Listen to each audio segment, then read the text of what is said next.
वन्दे मातरं वन्दे मातरं वन्दे मातरं।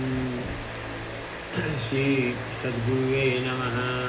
ओम गं गणपतये नमः। श्री सरस्वत्यै नमः। समस्त व्यासपीठ सहित श्री सुखदेव भगवान के चरणों में कोटशः प्रणाम। नीलाम्बुजश्यामलकोमलाङ्गं सीतासमारोपितवामभागं पाणौमासायकचारुचापं नमामि रामं रघुवंशनाथं। प्रसन्नवदनं राजीवनेत्रं करुणानिधानं त्रैलोक्यनाथं। वन्दे मुकुन्दं पादारविन्दं सीतासमेतं प्रणमामि रामं। वसुदेवं सुतं देवं कंसचाणूरमर्दनं देवकी परमानन्दं कृष्णं वन्दे जगद्गुरुं। करारविन्देन पदारविन्दं मुखारविन्दे विनिवेशयन्तं वटस्य पत्रस्य मुखे शयानं बालं मुकुन्दं मनसा स्मरामि। अतुलितबलधामं हेमशैलाभदेहं दण्डवनकृशानं ज्ञानिनामग्रगण्यं सकलगुणनिधानं वानराणामधीशं रघुपतिप्रियभक्तं वातजातं नमामि। सिया राम मैं सब जग जानी करऊ प्रणाम जोरी जुग पानी। सीताराम राम राम राधे श्याम श्याम श्याम। सीताराम राम राम राधे श्याम श्याम श्याम। सांब सदा शिव सांब सदा शिव सांब सदा शिव जय शंकर। सांब सदा शिव सांब सदा शिव सांब सदा शिव जय शंकर। यहाँ पर 7वें अध्याय का 23वां श्लोक जो है प्रारंभ कर रहे हैं श्रीमद् भगवद गीता के। आप लोग ध्यानपूर्वक सुने। भक्तिमयी देवियों प्रिय सज्जनों, अंतवंतो फलं तेषां तद्भवत्यल्पमेधसां देवान् देवयजोषा यान्ति मद्भक्ता यान्ति मापुमपि। परंतु उन अल्प बुद्धि वालों का वह फल नाशवान है तथा वे देवताओं को पूजने वाले देवताओं को प्राप्त होते हैं और मेरे भक्त चाहे जैसे भी भजें अंत में मुझको ही प्राप्त होते हैं। भाव को भाव अनक आलस अरे नाम जपत मंगल दिसिदसहु। जो देवताओं को पूजते हैं वो देवता को ही प्राप्त होते हैं। उनके द्वारा जो भी वरदान मिलता है सब भौतिक सुख का ही मिलता है। इस संसार में ही रहते समय सब सुख आप प्राप्त कर लीजिए, लेकिन भगवान को पूजने वालों का तो भगवान का धाम ही मिलता है। 7 लोक ऊपर हैं, 7 नीचे हैं। 7 ऊपर वाले सत्य लोक जो है सीताराम का दरबार है, गोलोक राधा कृष्ण का दरबार है, हाँ, और वैकुंठ लोक लक्ष्मी नारायण का दरबार है, और शिव धाम जो है शिव धाम में शिव जी काशी में रहने वालों का मोक्ष प्रदान करते हैं। लेकिन भगवान सीताराम राधा कृष्ण लक्ष्मी नारायण कहीं भी आप उनका नाम चाहे भाव से लीजिए, चाहे कुभाव से लीजिए, चाहे बैठ कर ध्यान लगाइए, चाहे लेटते हुए, चाहे काम करते हुए, चाहे जिस प्रकार से आप उनका नाम का भजन करते हैं तो वो जरूर अपनी ओर चुंबक की तरह खींच लेते हैं। कई जन्मों से उठाते उठाते अंत में वो अपने शरण में ले ही लेते हैं। इसमें हम लोगों को बड़ी प्रसन्नता हो जाती है। कोई कुछ नहीं करना, नाम जपना है। और नाम जपने से ही ये सब कुछ प्राप्त हो जाता है। अब यहाँ भगवत गीता में कहते हैं देवताओं को प्राप्त करने वाले देवता को प्राप्त करते हैं, उनका पूजन भजन करने वाले भौतिक सुख को प्राप्त करते हैं, लेकिन ये संसार ही में ही रहते हैं। संसार छोड़ कर उनको कहीं जाने की नहीं प्राप्त होता शुभ अवसर। लेकिन लक्ष्मी नारायण हैं, सीताराम हैं, राधा कृष्ण हैं, इनका नाम जपने से मोक्ष की प्राप्ति हो जाती है। शिव उमा महेश्वर हैं, सबका नाम जपने।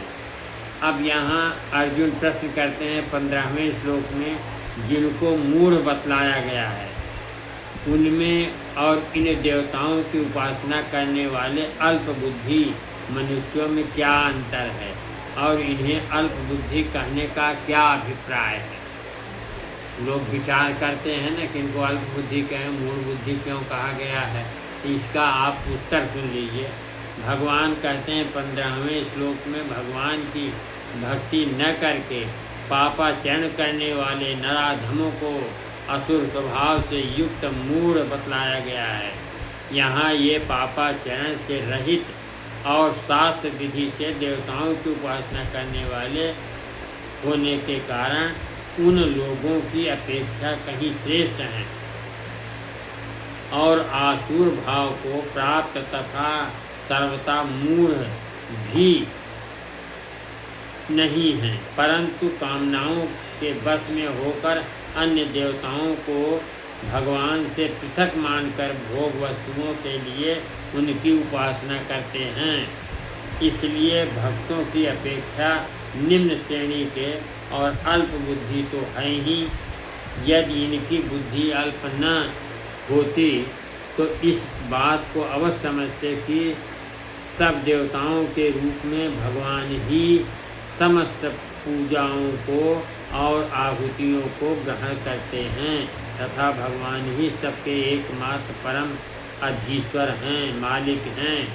इस बुद्धि की अल्पता के कारण ही इतने महान परिश्रम से किए जाने वाले अज्ञात विशाल कर्मों का इन्हें बहुत ही क्षुद्र और विनाशी फल मिलता है।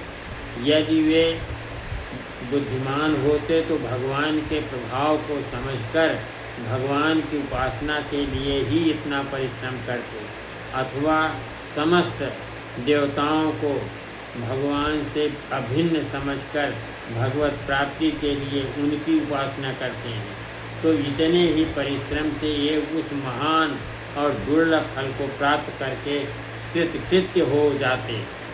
यही भाव दिखलाने के लिए इन्हें अल्प बुद्धि कहा गया। अल्प बुद्धि वाले सारे देवताओं को पूजते हैं और जो है भूत प्रेत पिशाच, ये सब का जो है ओझा का काम कर लेते हैं। इनका उनके ऊपर अपने इष्ट को पूज करके परेशान करते हैं, पैसा चूसते हैं। ये सब पाप है। इससे जो है आदमी की निवृत्ति नहीं होता, बंधन में फंसता जाता है। करोड़ों वर्ष तक जो है पेटियों में वास करता है, सोखा हैं। इस तरह से तमाम जो है दंड फंद करने वाले ये जो है कष्ट से निवृत्ति इनको कभी नहीं मिलती। इसलिए भगवान का नाम स्मरण करें, भगवान का ध्यान करें, भगवान की पूजा करें, तभी कल्याण हो सकता है। फिर अर्जुन प्रश्न करते हैं देवताओं को प्राप्त होना क्या है। अन्य क्या देवताओं का पूजन करने वाले सभी भक्त उनको प्राप्त होते हैं और देवोपासना के फल को अंतवंतः क्यों बतलाया गया है। जिन देवताओं की उपासना की जाती है उन देवताओं के लोक में पहुंचकर देवताओं के सारूप्य और वहाँ के भोगों को पा लेना ही देवताओं को प्राप्त होना है। देवो उपासना का बड़े से बड़ा फल यही है, परंतु सभी देवोपासकों को यह फल भी नहीं मिलता। बहुत से लोग तो जो स्त्री पुत्र धन और मान प्रतिष्ठा आदि तुच्छ और क्षणिक भोगों के लिए उपासना करते हैं, अपनी अपनी कामना के अनुसार उन भोगों को पाकर ही रह जाते हैं। कुछ जो देवताओं में विशेष श्रद्धा बढ़ जाने से भोगों की अपेक्षा देवताओं में अधिक प्रीति करके उपासना करते हैं तथा मरण काल में जिन्हें उन देवताओं की स्मृति होती है वे देवलोक में जाते हैं। परंतु यह ख्याल रखना चाहिए कि वे देवता उनके द्वारा मिलने वाले भोग तथा उनके लोक सभी विनाशील हैं, इसलिए उस फल को अंतवंता कहा गया है। अब इस बात को अच्छी तरह समझ लीजिए, देवता और भगवान में क्या अंतर है। देवता को पूजने वाले देवता के पास है, वो नष्ट होने वाली नाश होने वाली पूजा है, और जो भगवान को पढ़ते हैं वो भगवान के को प्राप्त हो जाते हैं, मुक्ति को प्राप्त हो जाते हैं। यहाँ अर्जुन एक प्रश्न और करते हैं, भगवान को प्राप्त होना क्या है? भगवान के आतादि सभी भक्त भगवान को कैसे प्राप्त हो जाते हैं एवं इस वाक्य में अप के प्रयोग से क्या भाव दिखलाया गया है? तो उत्तर है, भगवान के नित्य दिव्य परम धाम में निरंतर भगवान के समीप निवास करना अथवा अभेद भाव से भगवान में एक तत्व को प्राप्त हो जाना, दोनों ही का नाम भगवत प्राप्ति है।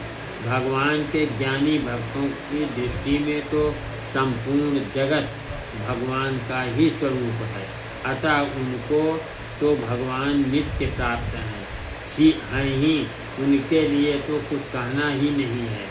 जिज्ञासु भक्त भगवान को तत्व से जानना चाहते हैं, अतः उन्हें भी भगवान का तत्व ज्ञान होते ही भगवत प्राप्ति हो जाती है। अर्थार्थी और आर्त और वे भी भगवान की दया से भगवान को ही प्राप्त हो जाते हैं। भगवान परम दयालु परम सुहृद हैं, करुणामय हैं। वे जिस बात में भक्त का कल्याण होता है, जिस प्रकार वह शीघ्र उनके समीप पहुँचता है, वही काम करते हैं। जिस कामना की पूर्ति से या जिस संकट के निवारण से भक्त का अनिष्ट होता हो, मोहवश भक्त के याचना करने पर भी भगवान उस कामना की पूर्ति अथवा संकट का निवारण नहीं करते, और जिसकी पूर्ति से उनमें भक्त का विश्वास और बढ़ता है, उसी की पूर्ति करते हैं। अतएव भगवान के भक्ति कामना की पूर्ति के साथ साथ आगे चलकर भगवान को ही प्राप्त कर लेते हैं। इसी भाव से इस श्लोक में अर्थ का प्रयोग किया गया है। देखिए, भगवान तो अंतर्यामी हैं, वो सब कुछ जानते हैं और सबकी भक्ति को समझते हैं। जैसा जो भक्ति करता है उसको उसी तरह का फल प्रदान करके धीरे धीरे धीरे धीरे एक जन्म से दूसरे जन्म में आगे बढ़ाते हैं, दूसरे जन्म तीसरे जन्म में आगे बढ़ाते हैं, बढ़ाते बढ़ाते अंततः गत्वा अपने शहर में बुला लेते हैं। हाँ, हमेशा बुद्ध दिलों के ही इरादे सर्द होते हैं। मुसीबत उन पे आती है जो सच्चे मर्द होते हैं। मुसीबत ही दुख ही परीक्षा का सबसे बड़ा उपाय है। इसी में आदमी भटकता नहीं, भगवान को ही स्मरण करता हुआ पार हो जाता है। और जो इसमें भटक जाता है, हाँ, मन मरा न माया मरी, मर मर गए शरीर, आशा तृष्णा न मरी, कह गए दास कबीर। हाँ, तो इसलिए जो है हम सबको भगवान का ही ध्यान करना चाहिए, उन्हीं का जप करना चाहिए, उन्हीं का रात दिन स्मरण करना चाहिए। वो हमारी हर विपत्तियों का सहारा बन जाते हैं। भगवान का स्वभाव ही ऐसा है कि जो एक बार किसी भी उद्देश्य से भक्ति के द्वारा भगवान से संबंध जोड़ लेता है, फिर यदि वह तो उसे तोड़ना भी चाहता है तो भगवान उसे नहीं तोड़ने देते। भगवान की भक्ति की यही महिमा है कि वह भक्त को उसकी इच्छित वस्तु प्रदान करके अथवा उस वस्तु से परिणाम में हानि होती हो तो उसे न प्रदान करके भी नष्ट नहीं होती। जितना कर लिए उससे आगे ही उनकी भक्ति बढ़ती जाती है। भगवान की विशेष अहेतु की कृपा है, वह उसके अंदर छिपी रह जाती है।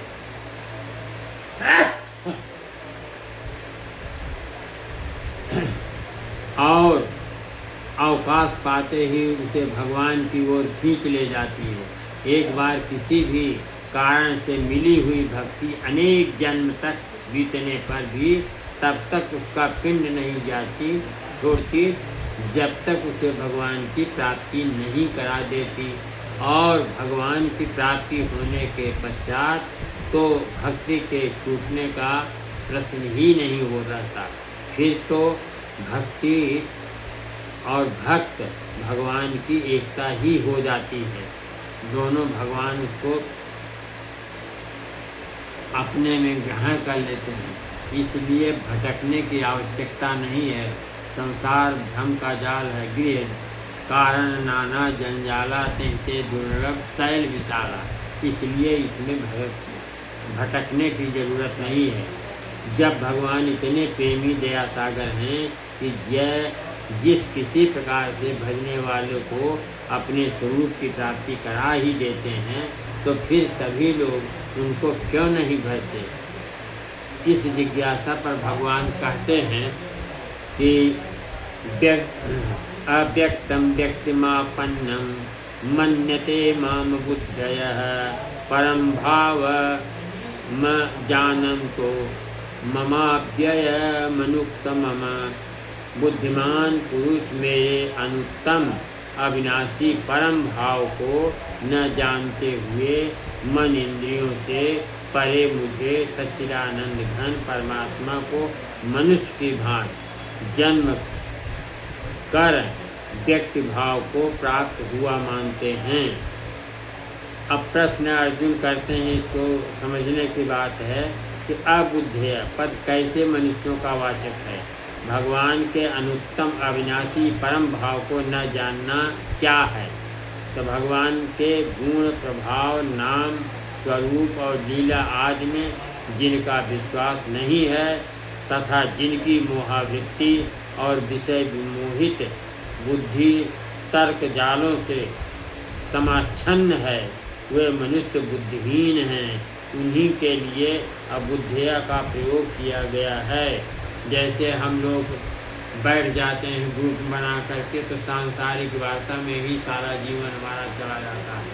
बाल्यावस्था से लेकर वृद्धावस्था तक सांसारिक वार्ता कभी समाप्ति ही नहीं होती। इसलिए हम लोगों को सांसारिक वार्ता न करके भगवत चर्चा करनी चाहिए। भक्ति को किस प्रकार बढ़ सकती है उसको करना चाहिए।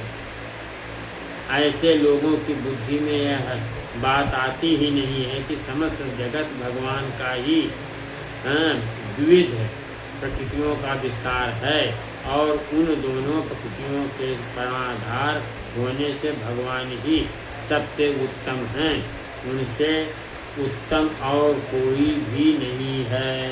उनका भविष्य, उनका अचिंत्य अकथनीय स्वरूप स्वभाव महत्व तथा अप्रतिम गुण मन एवं वाणी द्वारा यथार्थ रूप से समझे और कहे नहीं जा सकते। अपनी अनंत दयालुता और शरणागत वत्सलता के कारण जगत के प्राणियों की अपनी शरणागति का सहारा देने के लिए ही भगवान अपने अजन्मा अविनाशी और महेश्वर स्वभाव तथा सामर्थ्य के सहित ही नाना स्वरूपों में प्रकट होते हैं और अपनी अलौकिक लीलाओं से जगत के प्राणियों का परमानंद के महान प्रशांत महासागर में निमग्न कर देते हैं। भगवान का यही नित्य अनुत्तम परम भाव है तथा इसको न समझना ही उनके अनुत्तम अविनाशी परम भाव को नहीं समझना है। तो प्रश्न फिर अर्जुन करते हैं, मुझे अव्यक्त से व्यक्त हुआ मानते हैं, इस वाक्य का क्या अभिप्राय है। तो भगवान कहते हैं भगवान के निर्गुण सगुण दोनों ही रूप नित्य है और दिव्य है। ये अपने अचिंत्य और अलौकिक दिव्य स्वरूप स्वभाव प्रभाव और गुणों के लिए ही मनुष्य आदि रूपों में अवतार धारण करते हैं। मनुष्यादि के रूपों में उनका प्रादुर्भाव होना ही जन्म है। और अंतर्धान हो जाना परम धाम गमन है। अतः प्राणियों की भांति शरीर संयोग वियोग रूप जन्म मरण उनके नहीं होते। भगवान तो अजर अमर हैं। इस रहस्य को न समझने के कारण बुद्धिहीन मनुष्य समझते हैं कि जैसे अन्य सब प्राणी जन्म से पहले अव्यक्त थे, अर्थात उनकी कोई सत्ता नहीं थी, अब जन्म लेकर व्यक्त हुए हैं। इसी प्रकार यह श्री कृष्ण भी जन्म से पहले नहीं था और अब वसुदेव के घर में जन्म लेकर व्यक्त हुआ है। अतः मनुष्यों में और इसमें अंतर ही क्या है, अर्थात कोई भेद नहीं है। यह भाव दिखाने के लिए ऐसा कहा जाता है कि बुद्धिहीन मनुष्य मुझे अव्यक्त से व्यक्त हुआ मानते हैं। अविनाशी परमेश्वर ही अपनी प्रकृति को स्वीकार करके साधुओं के परित्राण, दुष्टों के विनाश और धन स्थापना, धर्म की स्थापना के लिए ही समय समय पर प्रकट होता हूँ, भगवान कहते हैं। अतः उनको बुद्धिहीन मानने पर भगवान के इस कथन से विरोध आता है और अवतारवाद का खंडन होता है, जो गीता को किसी प्रकार भी मान्य नहीं है। प्रश्न अर्जुन फिर करते हैं, यदि यहाँ इसका यह अर्थ मान लिया जाए कि बुद्धिहीन मनुष्य मुझ व्यक्ति मापन्न अर्थात मनुष्य रूप में प्रत्यक्ष प्रकट हुए सगुण साकार परमेश्वर को अव्यक्त अर्थात निर्गुण निराकार समझते हैं, तो क्या हानि है। तो भगवान कहते हैं यह अर्थ भी नहीं जचता है, क्योंकि जो परमेश्वर सगुण साकार रूप में प्रकट हैं वे निर्गुण निराकार भी हैं। इसलिए यह अर्थात तत्व को समझने वाला पुरुष बुद्धिहीन कैसे माना जा सकता है।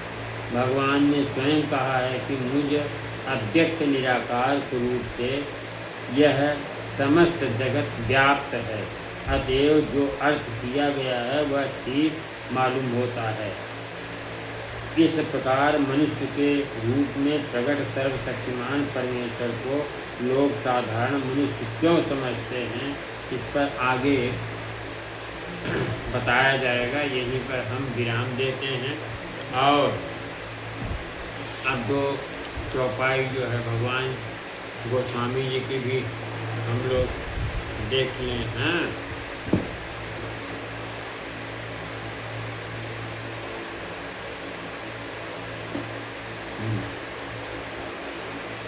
कहते हैं राम नाम नर केसरी और कनक कशिप कलिकाल, जापक जन प्रहलाद जिमि पालहि जल सुरसाल। राम नाम नृसिंह भगवान हैं, कलयुग हिरण्यकश्यप है और जप करने वाले उन प्रहलाद के समान हैं। यह राम नाम देवताओं के शत्रु कलयुग रूपी दैत्य को मारकर जप करने वालों की रक्षा करेगा। भगवान का इतना प्रताप है, कलयुग का कोई भी प्रभाव नहीं पड़ेगा। जबकि कलयुग ने 5 वरदान मांगा है, पांचों जो है संसार को नाश करने वाला है। व्यभिचार है, मद्यपान है, ये सब कितने 5 मांगे गए हैं। अधर्म का सोना है, हिंसा है, ये सब जो है नरकगामी होते हैं। ये इसलिए भगवान ही सब कुछ पार लगाने वाले हैं। नाम तो सबसे ज़्यादा प्रभावशाली है। नाम का जप हम सबको रात दिन करना चाहिए, इसमें कुछ नहीं लगता है और आपको सिद्धि भी प्राप्त होती है। भाय कुभाय अनक आलस हूँ, अरे नाम जपत मंगल दिसिदस हूँ।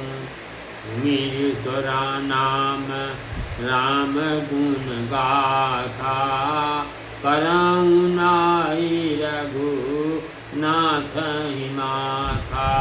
अच्छे भाव, प्रेम से, बुरे भाव, भय से, क्रोध से, आलस्य से, किसी तरह भी नाम जपने से 10 दिशाओं में कल्याण होता है। उसी परम कल्याणकारी राम नाम का स्मरण करके और श्री रघुनाथ जी की मस्तक नवाकर मैं राम जी के गुणों का वर्णन करता हूँ। घोर सुधारहु सो सब भांति, जासु कृपा नहीं कृपाय घाति।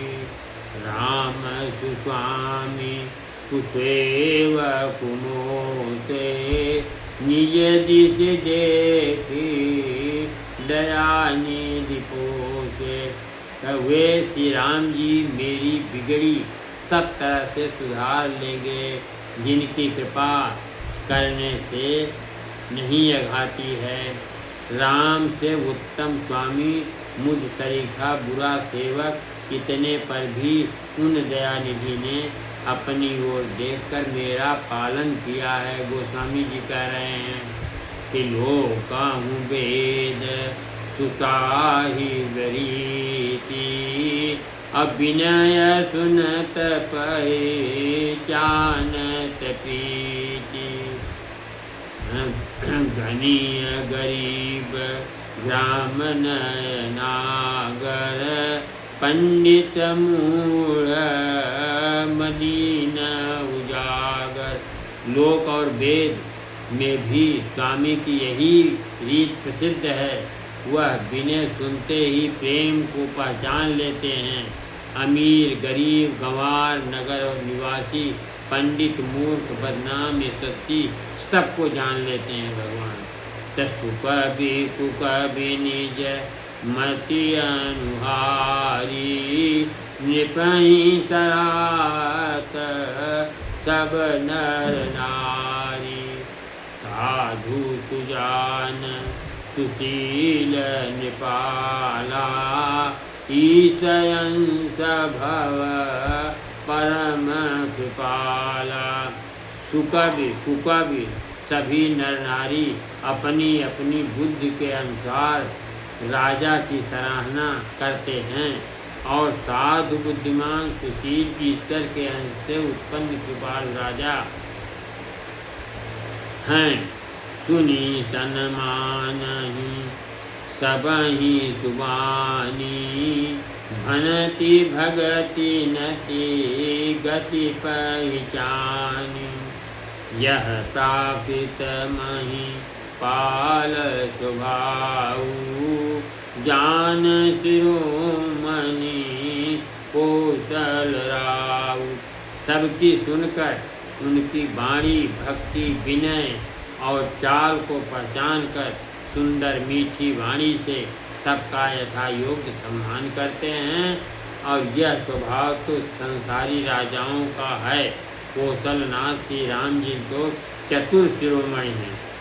रीझत राम स्नेह नितोते, को जगमंद मनिमति पोसे।